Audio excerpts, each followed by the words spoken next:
먼저 본문의 말씀입니다. 그때 히스기야가 병들어 죽게 되매 아모스의 아들 선지자 이사야가 저에게 나와서 이르되 여호와의 말씀이 너는 집을 처치하라 내가 죽고 살지 못하리라 하셨나이다. 6절 내가 내 날을 15년을 더할 것이며 내가 너와 이성을 아스루 왕의 손에서 구원하고 내가 나를 위하고 또 내 종 다윗을 위함으로 이성을 보호하리라 하셨더라. 아멘. 죽은 자의 생애는 산 자의 기억 속에 자리 잡는다. 키케로의 말인데 죽음이 끝이 아니라 삶의 잔상이 살아남은 자의 기억 속에 여전히 살아있다는 말입니다. 벌써 4년 전의 일이네요. 2018년 1월 22일 브라질 선교사로 나갔다가 풍토병으로 숨진 여기 서정환 앞에 지영배 목사의 안타까운 장례식이 있었습니다. 40대 중반의 젊은 목회자. 그의 곁에는 남편의 죽음을 복음의 승리로 해석하고 오히려 전문객들을 위로했던 김종숙 사모와 아직도 어리기만 한 두 딸이 보는 이들의 마음을 아프게 했습니다.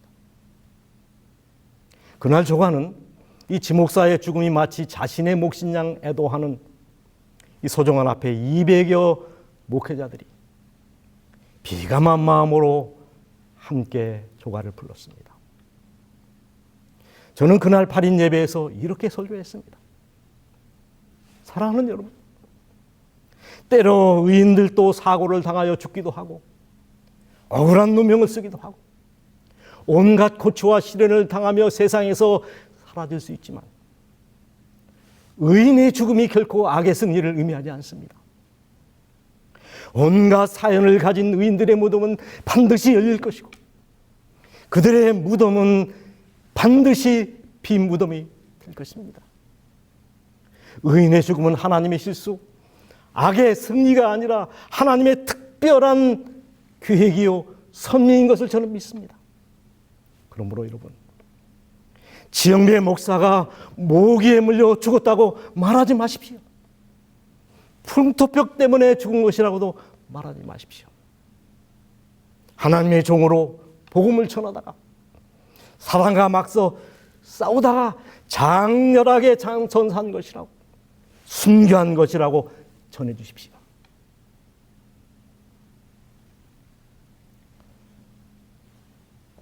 가슴속에 묻어둔 슬픔 하나를 꺼내 울지 않았던 김종숙 사모는 남편의 못다한 꿈을 이루기 위해 장례식이 마치자마자 총총히 브라질로 돌아갔습니다.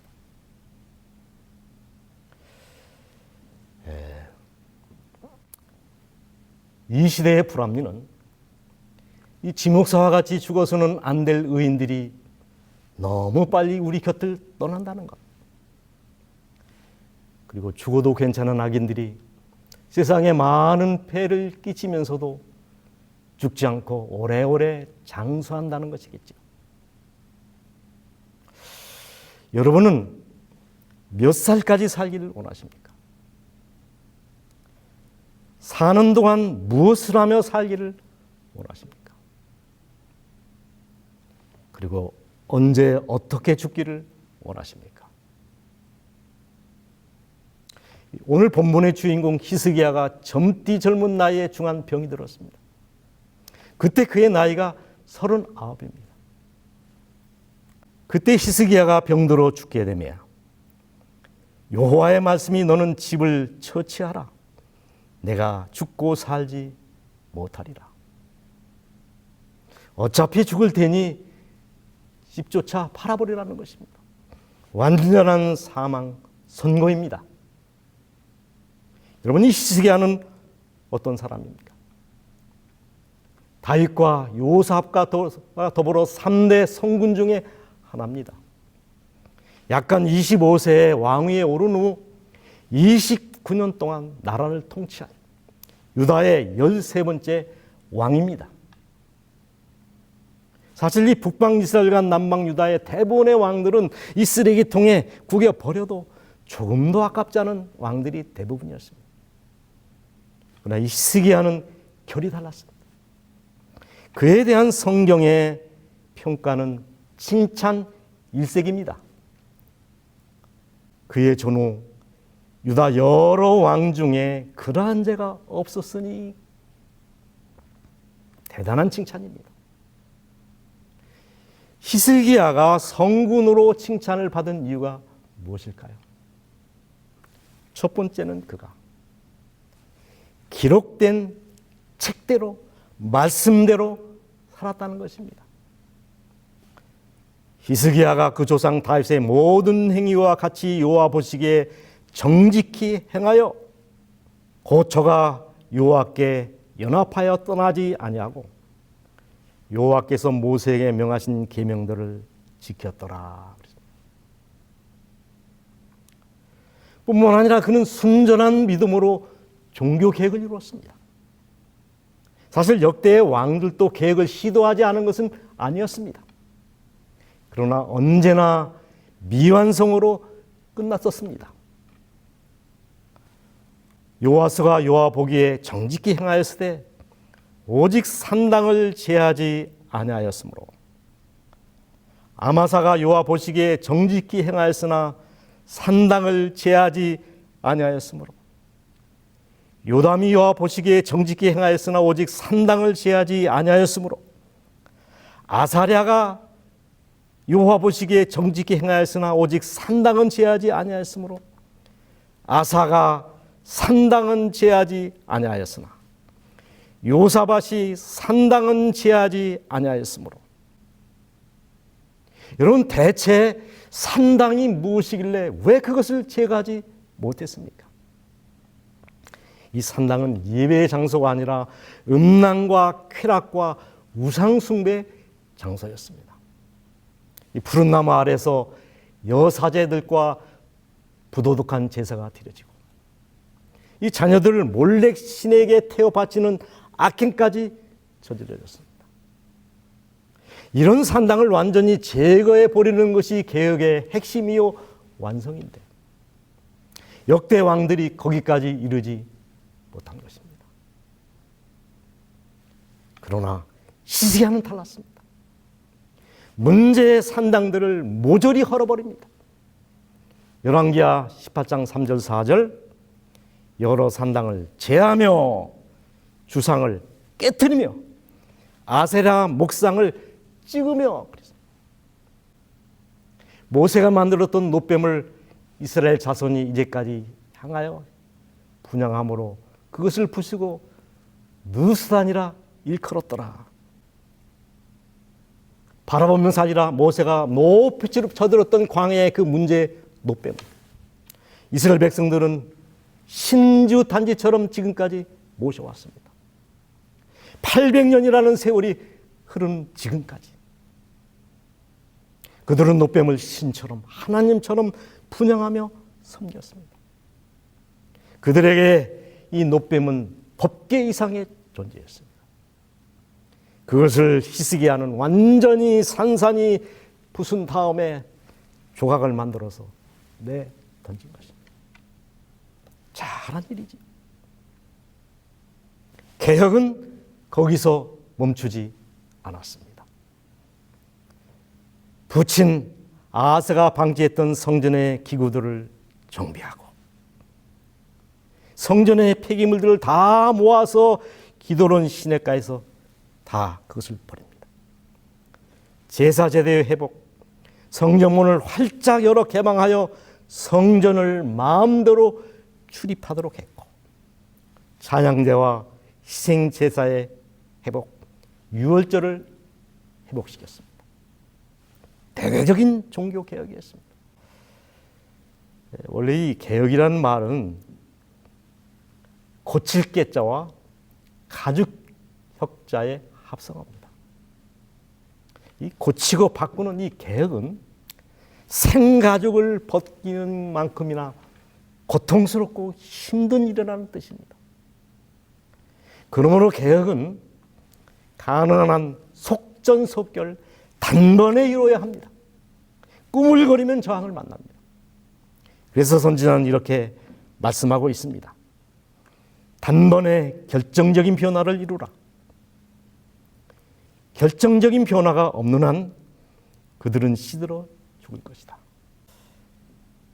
이 보스 캠벨이라고 하는 목사님이 이 오픈필드라고 하는 어느 시골 교회를 섬기게 되었습니다.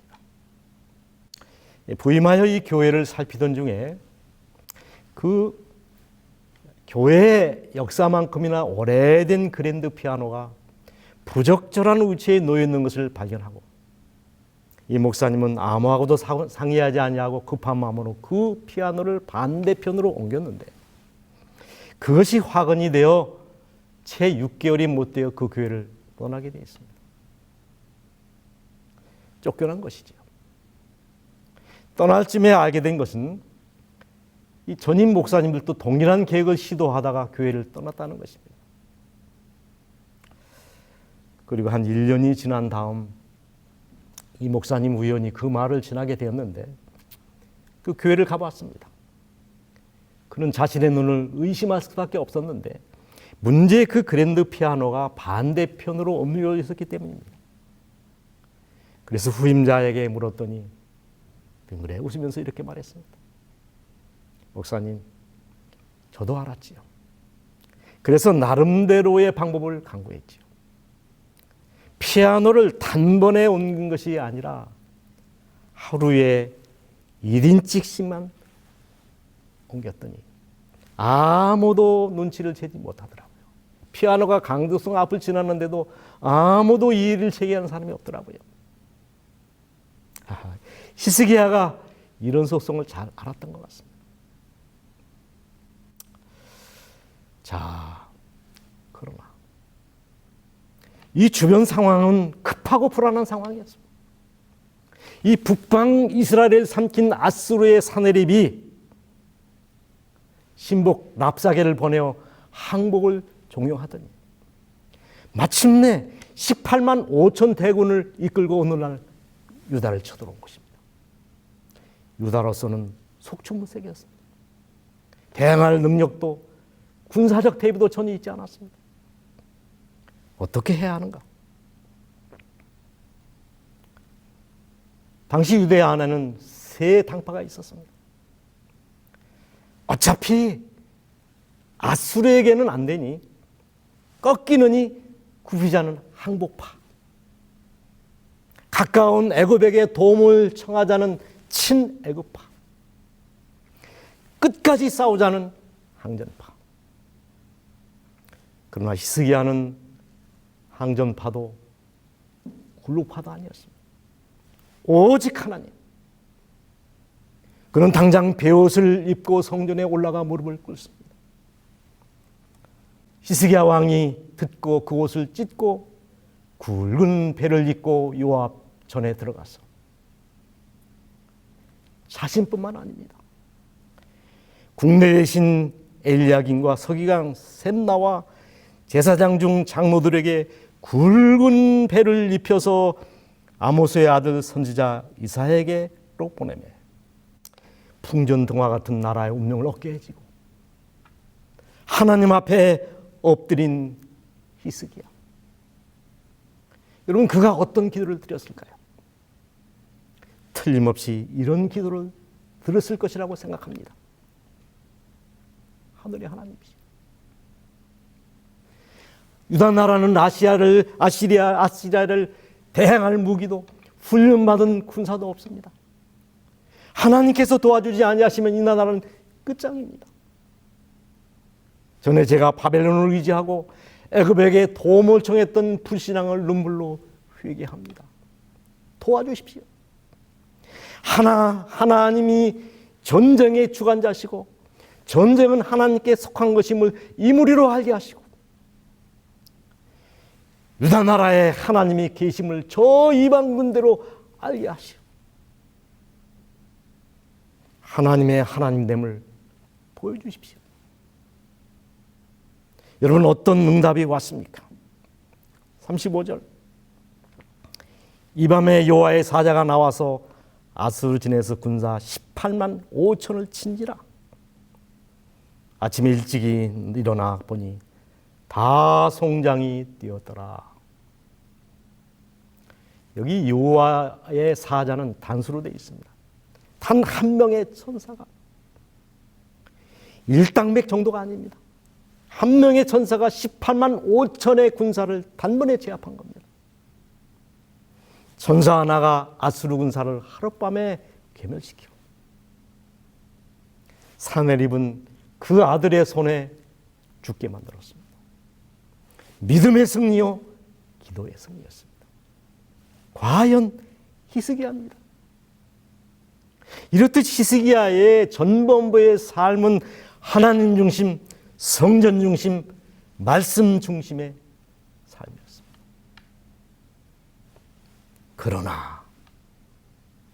그러나입니다. 이것이 히스기야 삶의 전부였다면 얼마나 좋았을까요? 사실 제 설교는 지금부터입니다.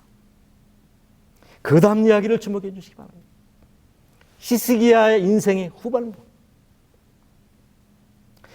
그의 삶의 분수령이 된 사건이 그 위에 벌어집니다. 죽을 병에 걸린 겁니다. 100% 죽을 병. 그때 히스기야가 병들어 죽게 되매 그때 그의 나이가 39입니다. 여러분, 죽어도 괜찮은 나이입니까? 아닙니다. 한참 일해야 될 나이, 꿈을 펼칠 나이입니다. 그가 엎드립니다. 히스기야가 낯을 벽으로 향하여 여호와께 기도하여 가로되, 어떤 기도를 드렸을까? 증언복음 1권 56페이지. 육신의 생명이 경각간에 달린 것처럼 진지하고 간절하게 간구하라. 이런 기도를 드렸겠지. 즉시 응답이 왔습니다. 너는 가서 히스기야에게 이르기를, 내 조상 다윗의 하나님 여호와께서 이같이 말씀하시기를, 내가 내 기도를 들었고 내 눈물을 보았노라. 내가 내 소안에 15년을 더하고 너와 이 성을 아수르 왕의 손에서 건져내겠고 내가 또 이 성을 보호하리라. 응답의 증거로 표적까지 보여주십니다. 나 여호와가 말한 것을 내게 이를 증거로 이 징조를 내게 보이리라. 보라, 아스의 일령표에 나갔던 해 그림자를 뒤로 10도 물러가게 하리라 하셨다 하라 하더니, 이제 일령표에 나갔던 해 그림자가 10도를 물러가니라. 여러분, 요셉을 위하여, 요셉 때문에 애굽 나라의 7년의 풍년과 흉년을 들게 하신, 역사를 바꾸면서까지 요셉을 사랑했던 그 하나님, 이제는 히스기야를 위하여, 히스기야 때문에 태양을 10도로 물러가게 하신 역사를, 이적을 베풀었습니다. 특단의 이적입니다. 하나님은 해와 달과 별들의 운행의 규칙을 바꾸면서까지, 역사를 바꾸면서까지 히스기야를 사랑하고 히스기야를 질병으로부터 구원하셨습니다. 그래서 그에게 주어진, 덜모로 주어진 시간이 15년입니다. 39세, 39 더하기 15년은 얼마죠? 54세입니다. 주시려면 한 30년을 주셔서 70쯤 살게 하면 얼마나 좋았을까요? 아닙니다. 여러분 아십니까? 이 조선시대의 평균 수명이 35세입니다. 그리고 1800년대의 서유럽의 평균 수명이 35세로 되어 있습니다. 그러므로 15년을 더 주신 하나님의 그 덤의 세월은 결코 짧은 시간이 아니라는 얘기입니다. 제가 이 시간에 세 가지 중요한 질문을 드리겠습니다. 첫째, 이 죽는 날짜를 아는 것이 유익일까요, 아닐까요? 두 번째, 덤으로 주어진 이 15년 동안 히스기야가 어떻게 살아야 했을까요? 중요한 세 번째 질문입니다. 히스기야가 15년을 더 산 것이 결과적으로 축복이었을까요, 저주였을까요? 첫 번째입니다. 여러분, 죽는 날짜를 아는 것이 좋은 일입니까, 아닙니까? 묻겠습니다. 여기에 답이 들어 있습니다. 여러분, 내가 한 달 후에 죽는다는 사실을 안다면 오늘 우리 마음이 평안할까요? 아니면 일주일 후에 내가 교통사고를 당할 것을 미리 안다면 오늘 하루하루 매 시간이 좌불안석이 아닐까요? 똑같은 이치입니다. 여러분, 재림의 날짜를 아는 것이 우리에게 유익일까요, 아닐까요? 두 번째, 히스기야가 덤으로 부여받은 이 15년을 어떻게 살아야 했을까? 깊이 감사하며 하루하루를 정성스럽게 마치 오늘 하루만 내가 사는 것처럼 그렇게 살아야 했습니다. 그러나 히스기야는 병이 회복되자마자 씻을 수 없는 큰 실수부터 저질렀습니다. 나라의 운명을 가름할 치명적인 실수. 그때 발라단의 아들 바벨론 왕 보로닥 발라단이 히스기야가 병들었다함을 듣고 편지와 예물을 저에게 보낸지라. 히스기야가 사자의 말을 듣고 자기 보물고에 금은과 향품과 보배로운 기름과 군 무기와 내탕고의 모든 것을 다 사자에게 보였는데 무릇 왕궁과 그 나라 안에 있는 것들을 저에게 보이지 아니한 것이 없으니라. 여러분, 바벨론 왕 보로닥 발라단이 축하 사절을 보낸 이유는 이것을 빌미로 히스기야를 설득해서 아수르에 대항한 동맹을 맺고자 하는 악한 의도였습니다. 그런데 이 상황을 오판한 히스기야는 그만 국가의 일급 비밀인 보물고와 군기고와 내탕고 모든 것들을 이 바벨론 첩자에게 다 보여준 것입니다. 선지자는 이 장면을 이렇게 적고 있습니다. 먼 나라 통치자들에게서 온 이 사자들의 내방은 히스기야에게 살아계신 하나님을 찬양할 기회를 주었다. 모든 피조물을 붙드신 분, 다른 모든 희망이 사라졌을 때 은총을 통하여 자신의 생명을 구한 하나님께 대하여 그들에게 말하는 것은 히스기야에게 얼마나 쉬운 일이었을까? 만일 갈대아 평야에서 진리를 찾으려고 온 이 사람들이 살아계신 하나님의 최상권을 승인하도록 인도함을 받았더라면 얼마나 중대한 변화가 일어났을 것인가.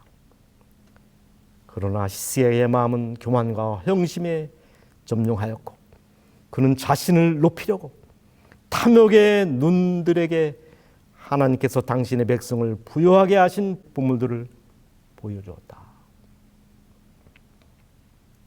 자신을 낮추고 하나님을 높였더라고요. 바벨론 나라는 절대로 이 유대 나라를 넘보지 못했을 것이고 유대 나라는 하나님의 보호 속에 더 견고한 나라가 되었을 것입니다. 그런데 이 히스기야는 하나님의 위대하심을 선전할 황금의 기회를 놓쳐버리고 씻을 수 없는 실수를 범하게 된 것입니다. 이 일로 말미암아 히스기야가 어떤 선고를 받았습니까? 여호와의 말씀이 나를 이르리니 무릇 왕궁의 모든 것과 왕의 열조가 오늘까지 쌓아두었던 것을 바벨론으로 옮긴 바 되고 하나도 남지 아니할 것이요 왕의 몸에서 태어날 아들 중에서 사로잡혀 바벨론 왕궁의 환관이 되리라 하셨나이다. 히스기야가 그 열조와 함께 자고 그 아들 므낫세가 대신하여 왕이 되니라. 여러분, 결과적으로 히스기야가 15년을 더 산 것이 축복이 됐습니까? 히스기야가 덤으로 받은 15년 동안에 무슨 일이 일어나는지를 살펴보면 알게 됩니다. 안타깝게도 그 15년 동안 바벨론과의 악한 동맹이 이루어졌습니다. 그리고 유다 역사상 가장 사악한 왕 므낫세가 출생한 겁니다. 므낫세는 12살의 왕위에 오른 다음에 55년을 나라를 지휘했는데 그는 아버지와 정반대 악행을 저질렀습니다. 헐어버린 모든 신상들을 모조리 다시 세우고 바알과 아세라 목상을 다시 세우고 성전 마당에 이런 성신을 위하여 제단을 쌓고 의로운 제사장과 백성들을 무참히 죽여버립니다. 반종교계. 므낫세. 절대로 태어나지 말아야 할 인물이 출생을 한 것입니다. 결국 이 나라가 어떻게 됐습니까? 바벨론의 침공을 받고 영원히 나라가 망해버리지 않았습니다. 자, 말씀의 결론을 내려야 할 시간입니다. 히스기야는 역대 많은 왕들에 비하면 비교적 착하고 선한 왕 맞습니다. 그러나 그의 삶을 좀 뒤돌아볼 때 그 인생의 후년의 삶에는 지난 회한과 아쉬움이 남는 것이 사실입니다. 차라리 히스기야가 병들었을 때 39세 병들었을 때 그때 죽었더라고요. 차라리 젊어서 갔더라면 15년을 더 살고 그냥 갔더라면 박수 칠 때 떠났더라면 얼마나 좋았을까요? 우리 예수님은 십자가상에서 다 이뤘다고 말씀하시고 운명하셨습니다. 그때 그분의 나이는 34세. 사명을 다 이루고 가신 나이가 34세입니다. 예수님은 34년 딱 그만큼만 살다가 가셨습니다. 그래서 저는 종종 장례식장에서 이렇게 말합니다. 34년 이상만 살면 장수다. 예수님만큼만 살면 장수한 것이라고요. 인생은 얼마나 오래 살았느냐 길이의 문제가 아니라 어떻게 살다가 갔느냐 질의 문제라고 생각합니다. 여러분, 성경에서 가장 오래 산 사람 무두셀라죠. 무두셀라에 대한 성경의 기록은 이렇습니다. 무두셀라는 187세에 라멕을 낳았고 라멕을 낳은 후 782년을 지내며 자녀를 낳았고 그는 969세를 향수하고 죽었더라. 낳고 지내며 죽었더라가 전부입니다. 제가 무두셀라를 폄하하는 것이 아닙니다. 다른 사람보다 10배 이상의 삶을 살았지만 그가 남긴 업적은 낳고 지내며 죽었더라가 전부입니다. 아쉽다 이 말입니다. 하나님께 대한 봉사의 가치는, 삶의 가치는 일한 시간의 길이보다 일한 정신으로 평가된다. 여러분은 어떤 평가를 받고 싶습니까? 어떻게 살다가 어떻게 죽기를 원하십니까? 나는 의인의 죽음같이 죽기를 원하며 나의 종말이 그와 같기 바라다. 민수기 23장 10절의 말씀입니다. 기도하십시다. 하늘에 계신 아버지, 이 땅에 왔다가 잠시 머물다 가는 저 인생들에게 히스기야의 삶을 통하여 우리 자신을 되돌아보게 하시니 은혜를 감사합니다. 인생은 길에 의하여 평가되는 것이 아니라 어떻게 살았느냐 그 질로 평가된다 하셨사오니 저희도 받은 바 은혜를 따라서 의인답게 살다가 의인의 잠을 잘 수 있도록 은혜를 더하여 주시옵소서. 예수님의 이름으로 기도합니다. 아멘.